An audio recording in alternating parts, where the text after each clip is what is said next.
नमस्कार, मी विश्वास रिसबूड. आजच्या top Marathi news हेडलाईन्समध्ये आपलं स्वागत.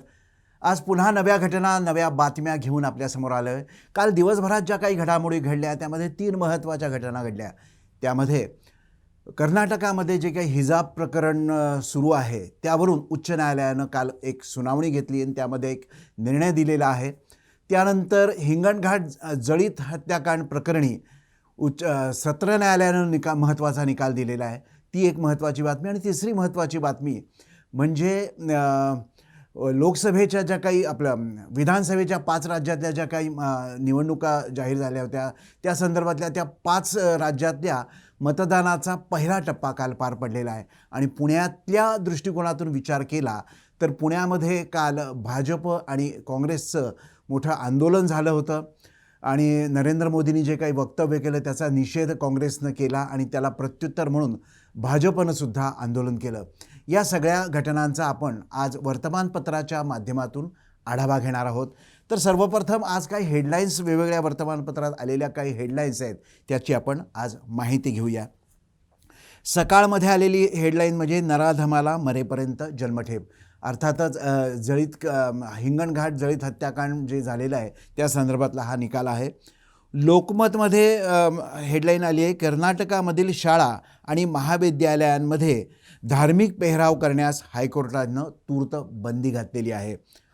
आणि दुसरी हेडलाईन, अंकिताच्या मारेकऱ्यास मरेपर्यंत जन्मठेप.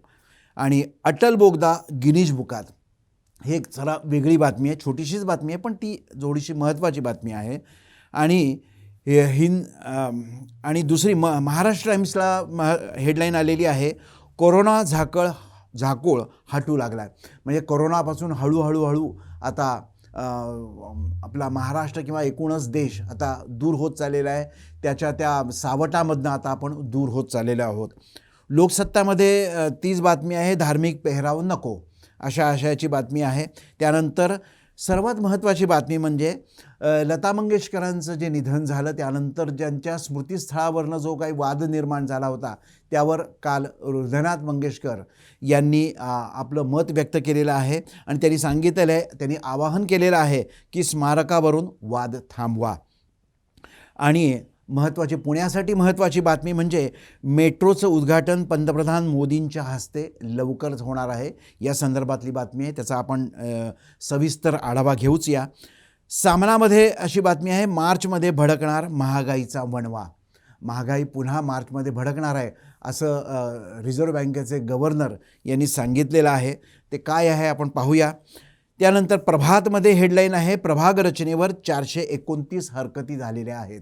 म्हणजे पुणे महापालिका आणि पिंपरी चिंचवड या राज्यातल्या महापालिका निवडणुकींचा आता लवकरच त्या निवडणुका जाहीर होतील आणि तत्पूर्वी ज्या प्रभाग रचना जाहीर करण्यात आलेल्या आहेत त्या संदर्भातल्या हरकती या एकूण पुणे महापालिकेमध्ये 429 हरकती दाखल झालेल्या आहेत. त्याचाही आपण एक माहिती घेऊया. पुढारीमध्ये प्रत्येक जिल्ह्यात MRI, तालुक्यात CT, सोनोग्राफी, डायलिसिस सुविधा करण्यात येणार आहे अशी घोषणा राज्याचे आरोग्यमंत्री राजेश टोपे यांनी केलेली आहे. त्याची आपण माहिती घेऊया. त्यानंतर पुण्यनगरीमध्ये बाईक टॅक्सी बंद करा. ही जरा वेगळी बातमी अशी आहे की सध्या ओला आणि उबेरच्या विरोधात रिक्षाचालकांनी नाराजी आहे. त्यांनी आंदोलन म्हणता येणार नाही पण एकंदर तीव्र नाराजी, कारण आमची भाडी पळवली जातात, आमचे पॅसेंजर पळवले जातात, त्यामुळे आम्हाला आमच्या उत्पन्नावर त्याचा परिणाम होतो आहे. आणि आता त्यात बाईक टॅक्सी नावाचा एक प्रकार आता पुण्यामध्ये रूढ होत चाललेला आहे. आणि त्याविरोधात रिक्षाचालकांनी RTO समोर आंदोलन केलं आणि त्यामध्ये बाईक टॅक्सी बंद करण्याची मागणी केलेली आहे. या सगळ्या बातम्यांचा आपण आढावा घेऊया. आणि त्याशिवाय पुणे शहरामध्ये काही घटना ज्या काही दिवसभरात काल घडामोडी घडल्या त्याचाही आपण सविस्तरपणे चर्चा करूया. तर सर्वप्रथम सकाळमध्ये जी हेडलाईन आलेली आहे ती आपण पाहूया. सकाळमध्ये आलेली आहे, नराधमाला मरेपर्यंत जन्मठेप. आता हे काय आहे आपण पाहूया. हिंगणघाट येथील प्राध्यापिकेच्या जळीतकांड प्रकरणातील आरोपी विकेश उर्फ विक्की नगराळे याला जिल्हा आणि अतिरिक्त सत्र न्यायालयानं आज मरेपर्यंत जन्मठेप आणि 5,000 रुपये दंड अशी शिक्षा ठोठावली आहे.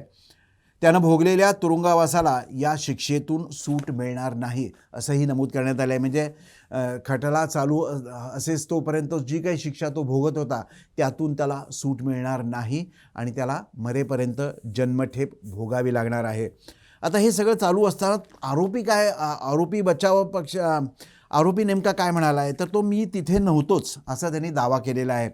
आरोपी विकेशने आपलं म्हणणं मांडलं, घटनेच्या दिवशी माझी मुलगी 7 दिवसांची होती. मी तिच्यासोबत होतो, घटनास्थळी नव्हतो. शिवाय मी घरात एकुलता एक असल्यामुळे सर्व जबाबदारी माझ्यावर आहे असं आरोपीनं न्यायालयात सांगितलेलं आहे.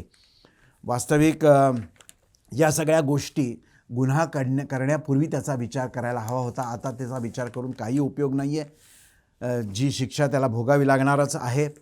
त्यामुळे ही एक महत्त्वाची घडामोड आहे. त्यानंतर लोकमतमध्ये आपण पाहूया. लोकमतमध्ये काय आहे, तर अंकिताच्या मारेकऱ्यास जन्मठेप असं त्यांनी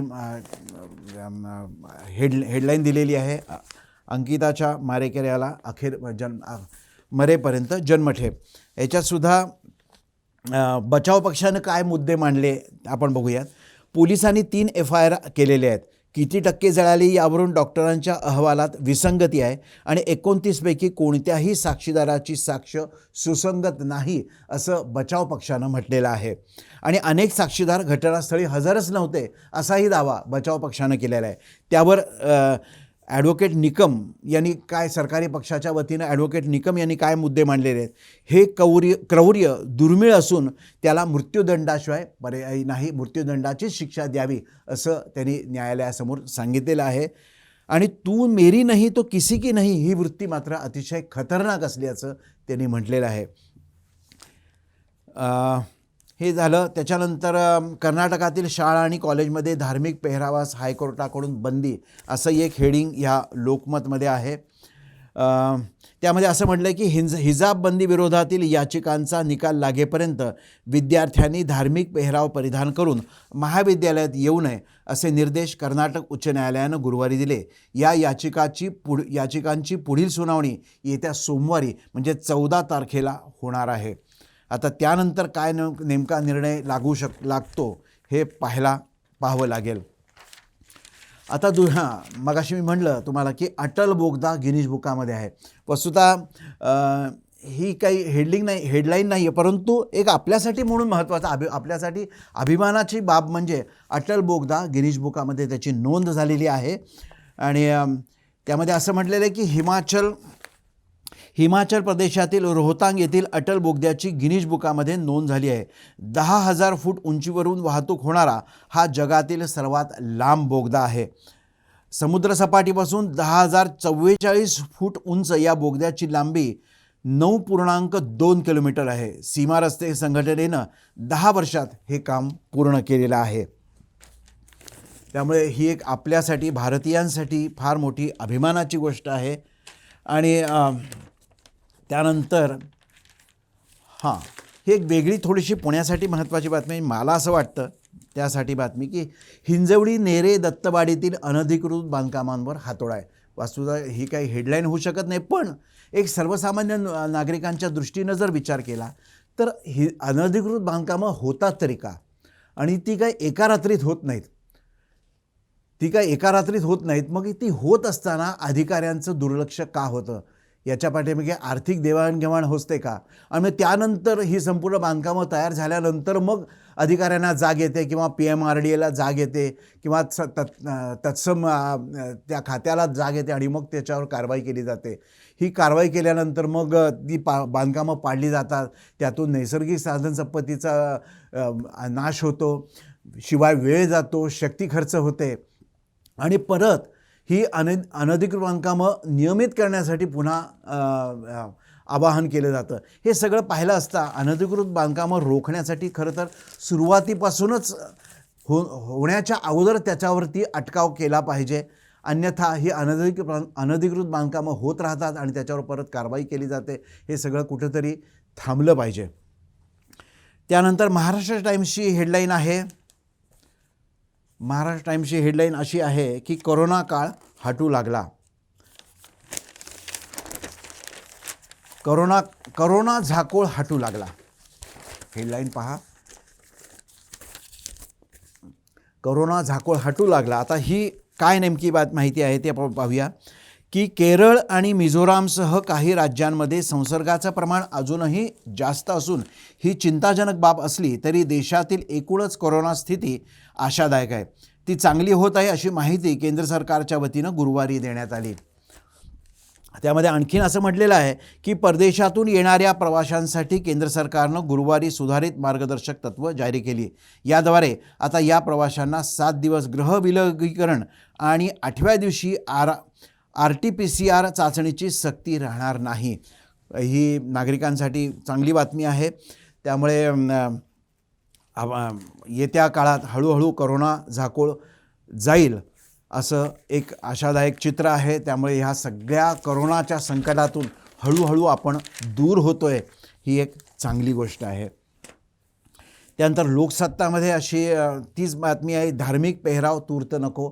जी उच्च न्यायालय हिजाब प्रकरणी उच्च न्यायालयाची विद्यार्थ्यांना सूचना केलेली आहे. सोमवारी पुन्हा या संदर्भातली सुनावणी होणार आहे. आता महत्त्वाची बातमी अशी आहे की स्मारकावरून वाद थांबवा असं आवाहन ज्येष्ठ संगीतकार हृदयनाथ मंगेशकर यांनी आवाहन केलेलं आहे.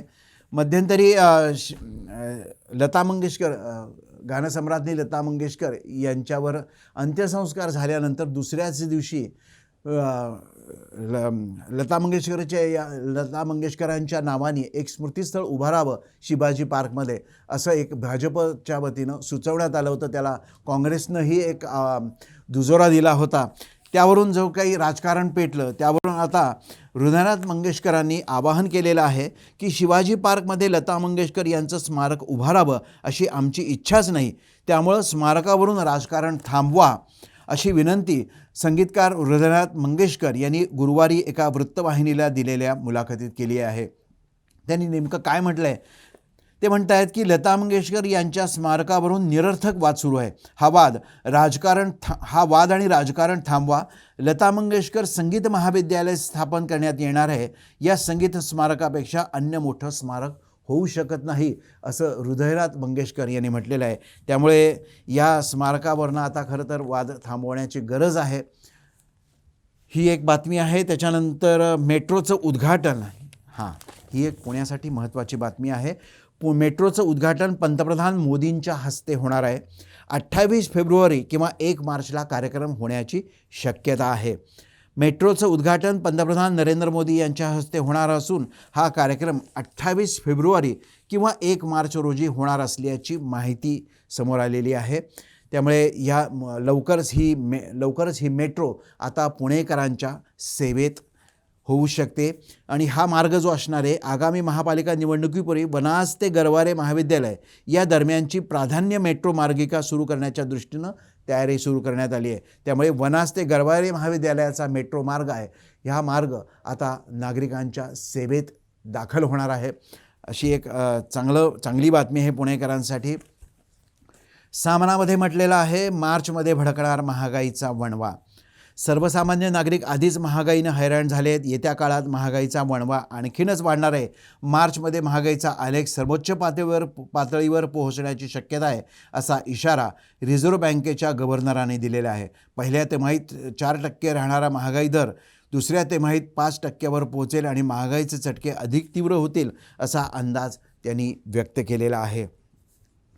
एकूणच महागाई परत वाढली. अगोदरच महागाईनं होरपळलेल्या जनतेला आता पुन्हा एकदा महागाईचा फटका बसू शकतो असं एकंदरीत या रिझर्व्ह बँकेच्या ज्या गव्हर्नरांनी सांगितलेलं आहे त्यावरून असं दिसतंय. पुढारीमध्ये जी बातमी आलेली आहे की प्रत्येक जिल्ह्यात MRI, तालुक्यात CT सोनोग्राफी डायलिसिस सुविधा. आरोग्यमंत्री राजेश टोपे यांनी कोल्हापूरमध्ये या संदर्भातली घोषणा केलेली आहे.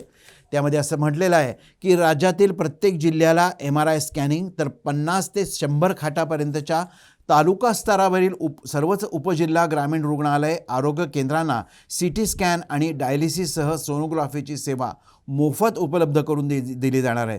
ही घोषणा आरोग्यमंत्री राजेश टोपे यांनी गुरुवारी कोल्हापूरमध्ये पत्रकार परिषदेमध्ये केलेली आहे. आणि हेही सांगताना त्यांनी असंही म्हटलेलं आहे की मास्क मुक्ती तूर्त नाही. निर्बंध वाढवण्याचे कारण नाही आहे, तेच निर्बंध टप्प्याटप्प्यानं कमी करणार आहे. पण अजूनही मास्कपासून नागरिकांना मुक्ती इतक्यात मिळणार नाही. प्रभातमध्ये प्रभाग रचनेवर 429 हरकती आलेल्या आहेत. या संदर्भात बातमी आहे. पुणे महापालिकेच्या ज्या प्रभाग रचना जाहीर झाली होती त्यावर विविध पक्षांकडून हरकती झालेल्या आहेत.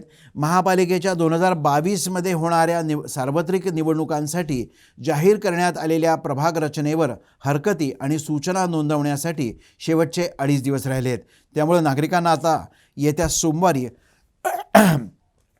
दिनांक 14 म्हणजे दुपारी 3 वाजेपर्यंत हरकती नोंदवण्यात येता येणार आहेत. रविवारी 13ला महापालिकेत सुट्टी असल्यानं या दिवशी कामकाज बंद असणार आहे. दरम्यान गुरुवारी सायंकाळपर्यंत 10 दिवसात प्रभाग रचनेवर सुमारे 429 हरकती घेण्यात आलेल्या आहेत. आता त्या काय नेमक्या हरकती आहेत तर आपण पाहूयात. प्रभाग रचनेबाबत गेल्या 10 दिवसात सुमारे 429 हरकती दाखल झालेल्यानं महापालिकेच्या निवडणूक विभागाकडून सांगण्यात आलं आहे. त्यामध्ये प्रामुख्यानं प्रभागांची रचना करताना आयोगांकडून घालून देण्यात आलेल्या मार्गदर्शनानुसार झालेली नसल्याचं नमूद करण्यात आलेलं आहे. या हरकती या प्रभागांच्या नावावर घेण्यात आलेल्या आहेत. तर जवळपास सर्वच राजकीय पक्षांकडून या हरकती नोंदवण्यात आलेल्या आहेत. ही एक बातमी आहे. त्याच्यानंतर पुण्यनगरीमध्ये बाईक टॅक्सी बंद करा असं म्हटलेलं आहे. काय नेमकं ती बातमी पाहूयात. बाईक टॅक्सी बंद करा असं आवाहन अशी मागणी या शहरातील रिक्षाचालकांनी केलेली आहे. रिक्षाचालकांच्या व्यवसायावर गदा आणणाऱ्या बाईक टॅक्सीला दुचाकी प्रवासी सेवा कायमस्वरूपी बंदी आणावी या प्रमुख मागणीसाठी बघतोय रिक्षावाला संघटनेच्या वतीनं पुण्यातील प्रादेशिक परिवहन कार्यालयाबाहेर गुरुवारी ठिय्या मांडण्यात आला. आता काय आहे रॅपिडो ॲप नावाचा एक ॲप आहे आणि त्यातून ही बाईक टॅक्सी चालवली जाते. ही काय आहे रॅपिडो तर त्यामध्ये असं आहे की रॅपिडो हे ऑनलाईन ॲप असून ओला उबेरप्रमाणे प्रवासी वाहतूक केली जाते. रॅपिडो ॲप केवळ दुचाकी प्रवासी सेवेसाठी आहे. प्ले स्टोअरवरून ॲप डाउनलोड करता येऊ शकतं. या ॲपवर नोंदणी केल्यानंतर प्रवाशांना दुचाकीवरून सेवा पुरवली जाते. देशातील 100 शहरांमध्ये रॅपिडो ॲपचा मोठ्या प्रमाणावर वापर सुरू आहे. त्यामुळे रिक्षाचे प्रवासी घटले असून त्याचा परिणाम रिक्षाच्या व्यवसायावर होतो आहे त्यामुळे त्या एकंदरच रिक्षाचालकांमध्ये तीव्र असंतोष आहे. म्हणजे आम्हीसुद्धा हे ॲप डाउनलोड करून हा व्यवसाय करू शकतो असं एकंदरीत. पण वास्तविक या संपूर्ण ॲपला किंवा या सेवेला शासकीय मान्यता नाही आहे. अनधिकृत प्रकारे हे चाललेलं आहे आणि याच्यावरती आता RTOकडनं सक्त नजर ठेवली जाते आहे. अशा ह्या सगळ्या एकंदर घडामोडी आहेत. आता पुणे शहरातल्या काय घडामोडी आहेत त्याचाही आपण माहिती घेऊया.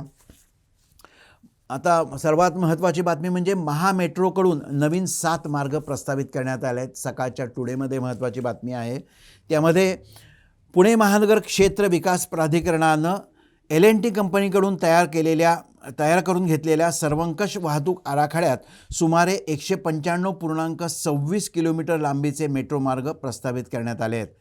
पुणे महापालिकेचे 2 आणि PMRDने हाती घेतलेला 1 अशा 3 मेट्रो मार्गांव्यतिरिक्त नव्याने एकूण 6 मेट्रो मार्ग असे एकूण 9 मार्गाचा त्यामध्ये समावेश करण्यात आला आहे. आता कुठले कुठले मार्ग आहेत आपण तेही पाहूया. L&T कंपनीनं सुचवलेले मार्ग आहेत. पहिल्या टप्प्यामध्ये निगडी ते कात्रज, चांदणी चौक ते वाघोली, हिंजवडी ते शिवाजीनगर आणि शिवाजीनगर ते हडपसर तसंच हिंजवडी ते चाकण असे पहिल्या टप्प्यामध्ये मार्ग प्रस्तावित केलेले आहेत. त्यानंतर दुसऱ्या टप्प्यामध्ये सिंहगड रस्ता ते वीरबाजी पासलकर ते पुणे कॅन्टोन्मेंट आणि वारजे ते स्वारगेट, वाघोली पवारवस्ती ते हिंजवडी आणि चांदणी चौक ते हिंजवडी असे मार्ग आहेत दुसऱ्या टप्प्यामध्ये. आणि महामेट्रोकडून नव्याने सुचवण्यात आलेले जे 7 मार्ग आहेत त्याची आपण माहिती घेऊया. पहिला मार्ग आहे 1.5 किलोमीटर वनाज ते चांदणी चौक. दुसरा आहे रामवाडी ते वाघोली.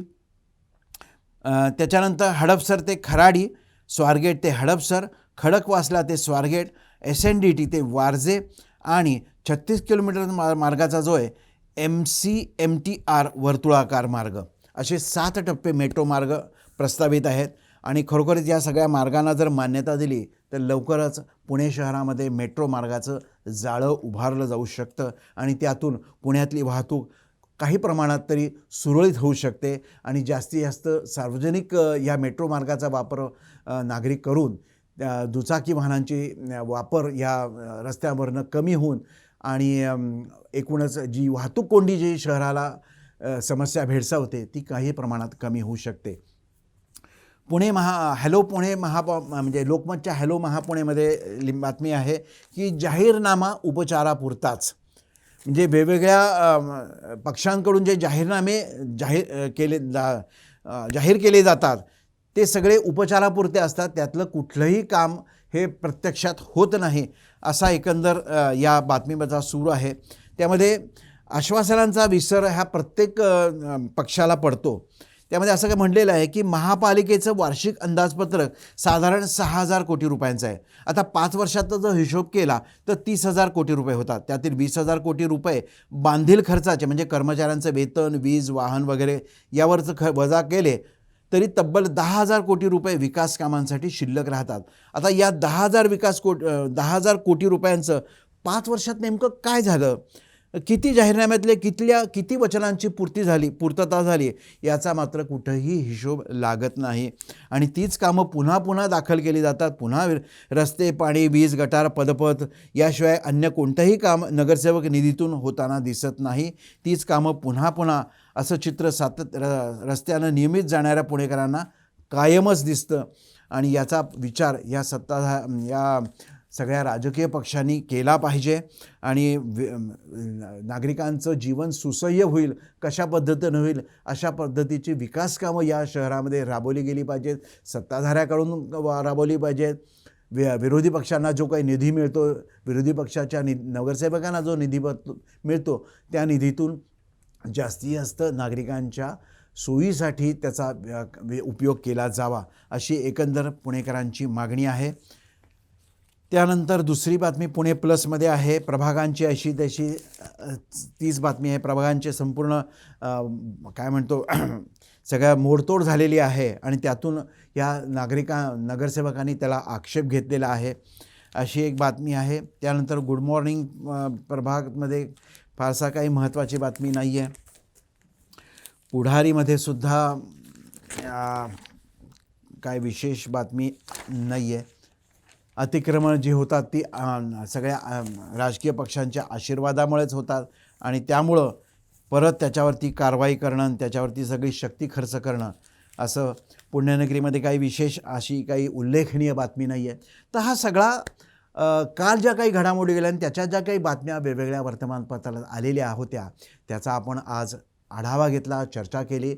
उद्या पुन्हा नव्या बातम्या, नव्या घटना घेऊन आपल्यासमोर येतोय. तोपर्यंत पाहत रहा टॉप न्यूज मराठी. आपला महाराष्ट्र, आपली बातमी. टॉप 20 न्यूज झालंय आता टॉप न्यूज मराठी. पाहत रहा आपला महाराष्ट्र, आपली बातमी.